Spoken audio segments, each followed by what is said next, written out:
जय माता दी भक्तजनों, स्वागत है आप सबका आपके अपने चैनल ज्ञान समाचार में। आज हम नवरात्रि के 5वें अध्याय का पाठ करेंगे। श्री दुर्गा जी के 5वें स्वरूप को स्कंद माता कहा जाता है, जो भगवान स्कंद कुमार कार्तिकेय के नाम से भी जाने जाते हैं। इन्हीं भगवान स्कंद अर्थात कार्तिकेय की माता होने के कारण माँ दुर्गा के इस 5वें स्वरूप को स्कंद माता के नाम से जाना जाता है। इनकी उपासना नवरात्रि पूजा के 5वें दिन की जाती है। इस दिन साधक का मन विशुद्ध चक्र में स्थित रहता है। इनका वर्ण शुभ्र है।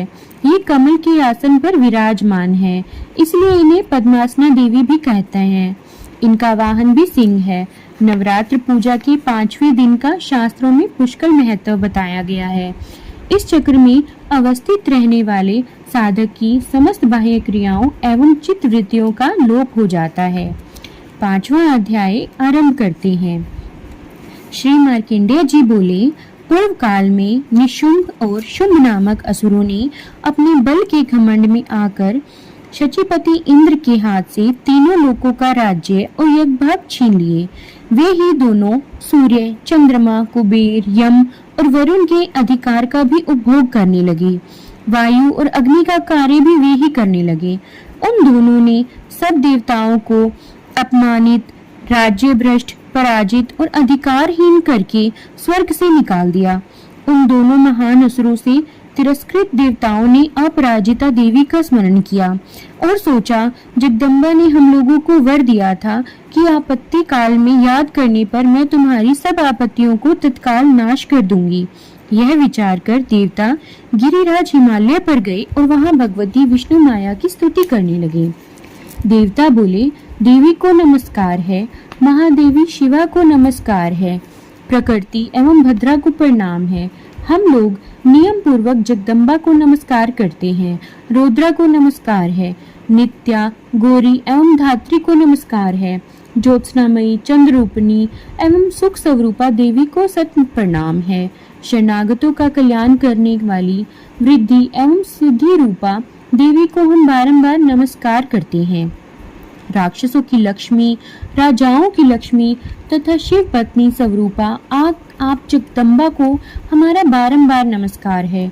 दुर्गा, दुर्गपारा, सारा, सर्वकार्णी, ख्याति, कृष्णा और धूर्मा देवी को सर्वदा नमस्कार है। अत्यंत सौम्य एवं अत्यंत रौद्र रूपा देवी को हम नमस्कार करते हैं। उन्हें हमारा बारंबार प्रणाम है। जगत की आधारभूता कृति देवी को बारंबार नमस्कार है।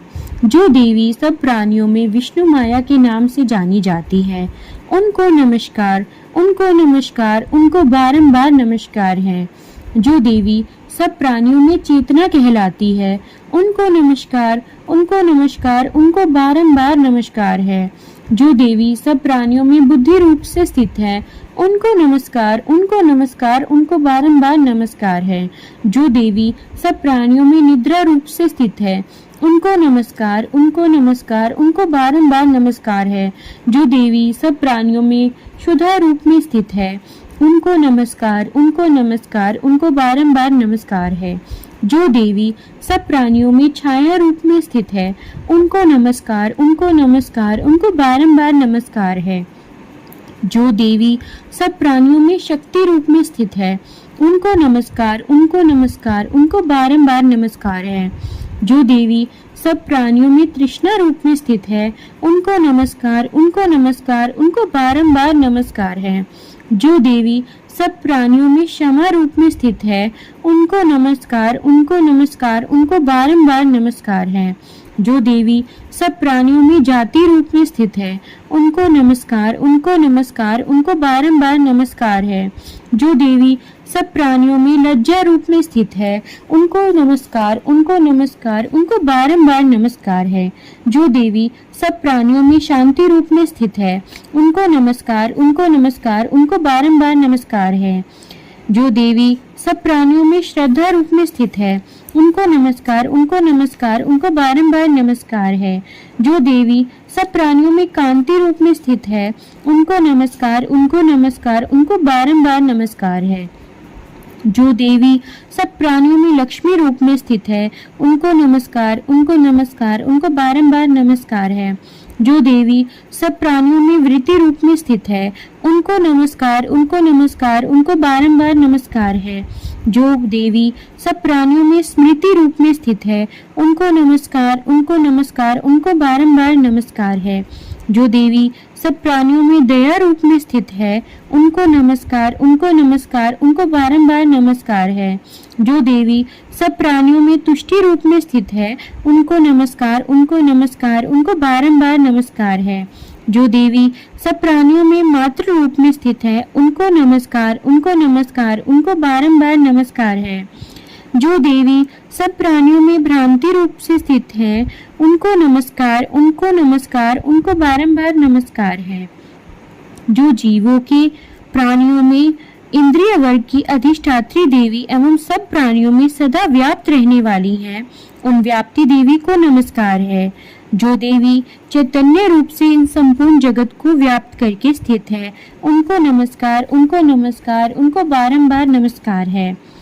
पूर्व काल में अपनी अभीष्ट की प्राप्ति होने से देवताओं ने जिनकी स्तुति की तथा देवराज इंद्र ने बहुत दिनों तक जिनका सेवन किया, वे कल्याण की साधना भूत ईश्वरी हमारा कल्याण और मंगल करे तथा सारी आपत्तियों का नाश कर डाले। उदंड दैत्यों से सताए हुए हम सभी देवता जिन परमेश्वरी को इस समय नमस्कार करते हैं तथा जो भक्ति से विनम्र पुरुषों द्वारा स्मरण किए जाने पर तत्काल ही संपूर्ण विपत्तियों का नाश कर देती हैं, वे जगदम्बा हमारा संकट दूर करें। ऋषि बोले, राजन, इस प्रकार जब देवता स्तुति कर रहे थे उस समय पार्वती देवी गंगा जी के जल में स्नान करने के लिए वहां आई। उन सुंदर बोहों वाली भगवती ने देवताओं से पूछा, आप लोग यहाँ किसकी स्तुति कर रहे हैं? तब उन्हीं के शरीर से प्रकट हुई शिवा देवी बोली, शुंभ दैत्य से तिरस्कृत हुए और युद्ध में निशुंभ से पराजित होकर यहाँ एकत्रित हुए ये समस्त देवता मेरी ही स्तुति कर रहे हैं।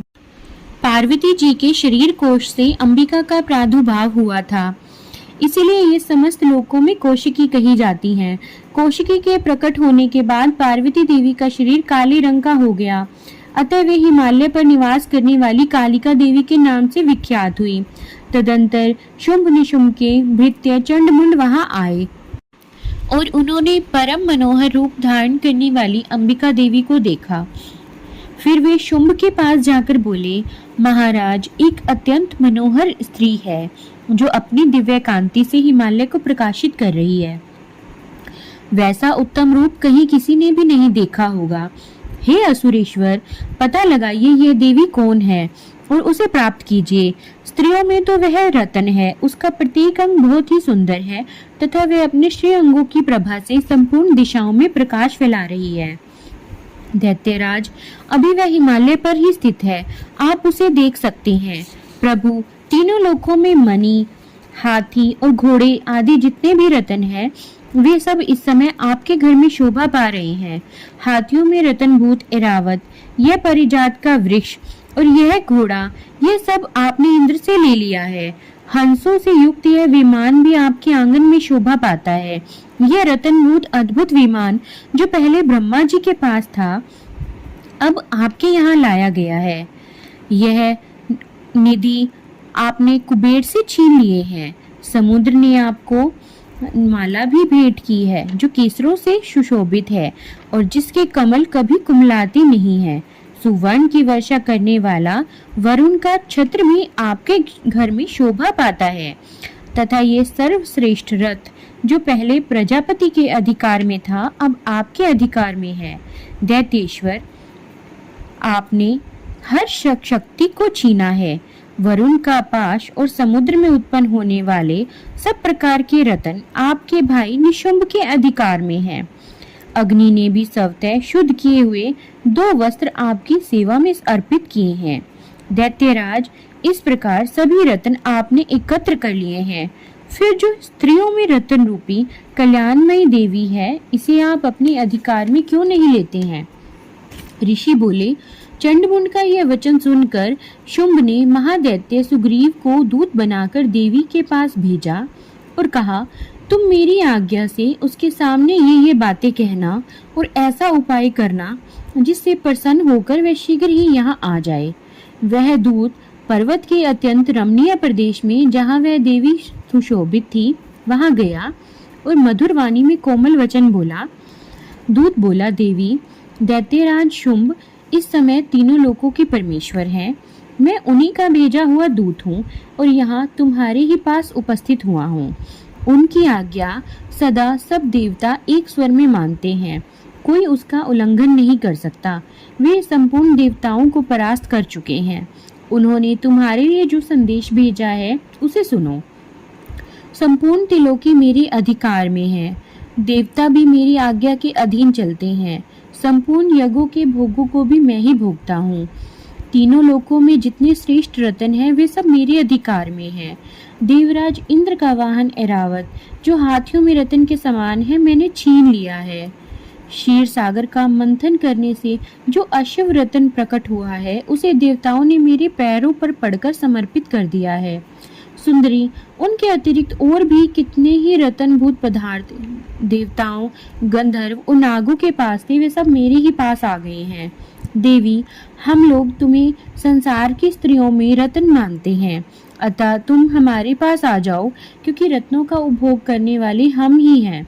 चंचल कटाक्षों वाली सुंदरी, तुम मेरी या मेरे महापराक्रमी भाई निशुंभ की सेवा में आ जाओ, क्योंकि तुम रत्न स्वरूपा हो। इस प्रकार मेरा वरण करने से तुम्हें अतुलित महान ऐश्वर्य की प्राप्ति होगी। अपनी बुद्धि से यह विचार कर तुम मेरी पत्नी बन जाओ। ऋषि बोले, दूत के यह कहने पर कल्याणमयी भगवती दुर्गा देवी, जो इस जगत का धारण करती हैं, मन ही मन गंभीर भाव से मुस्काई और इस प्रकार बोली। देवी ने कहा, दूत, तुमने सत्य कहा है, इसमें तनिक भी झूठ नहीं है कि शुंभ तीनों लोकों का स्वामी है और निशुंभ भी उसी के समान पराक्रमी है। किंतु इस विषय में मैंने जो प्रतिज्ञा कर रखी है उसे झूठी कैसे करूं? मैंने अपनी अल्प बुद्धि के कारण पहले से जो प्रतिज्ञा कर रखी है उसे सुनो। जो मुझे संग्राम में जीत लेगा, जो मेरे अभिमान को चूर्ण कर देगा तथा संसार में जो मेरे समान बलवान होगा वही मेरा स्वामी होगा। इसलिए शुंभ अथवा महादैत्य निशुंभ स्वयं ही यहाँ पधारे और मुझे जीतकर शीघ्र ही मेरा पानी ग्रहण कर ले। इसमें विलंब की क्या आवश्यकता है?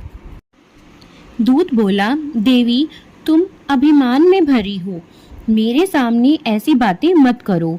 तीनों लोकों में कौन ऐसा मनुष्य है जो शुंभ निशुंभ के सामने खड़ा हो सके? देवी, अन्य दैत्यों के सामने भी सारे देवता युद्ध में नहीं ठहर सकते, फिर तुम अकेली स्त्री होकर कैसे ठहर सकती हो? जिन शुंभ आदि दैत्यों के सामने इंद्र आदि देवता भी युद्ध में खड़े नहीं हुए, उनके सामने तुम स्त्री होकर कैसे टिक सकोगी? इसलिए तुम मेरे ही कहने से शुंभ निशुंभ के पास बेहिचक चली चलो। ऐसा करने से तुम्हारे गौरव की रक्षा होगी, अन्यथा जब वे केश पकड़कर घसीटेंगे तब तुम्हें अपना गौरव गंवा कर जाना पड़ेगा। देवी ने कहा, तुम्हारा कहना ठीक है, शुंभ बलवान है और निशुंभ भी बड़ा पराक्रमी है, परंतु क्या करूं, मैंने पहले बिना सोचे समझे प्रतिज्ञा कर ली है। अतः अब तुम जाओ, मैंने तुमसे जो कुछ कहा है वह सब दैत्यराज से आदर पूर्वक कहना, फिर जो उचित जान पड़े वह कर लेना। 5वां अध्याय संपन्न हुआ।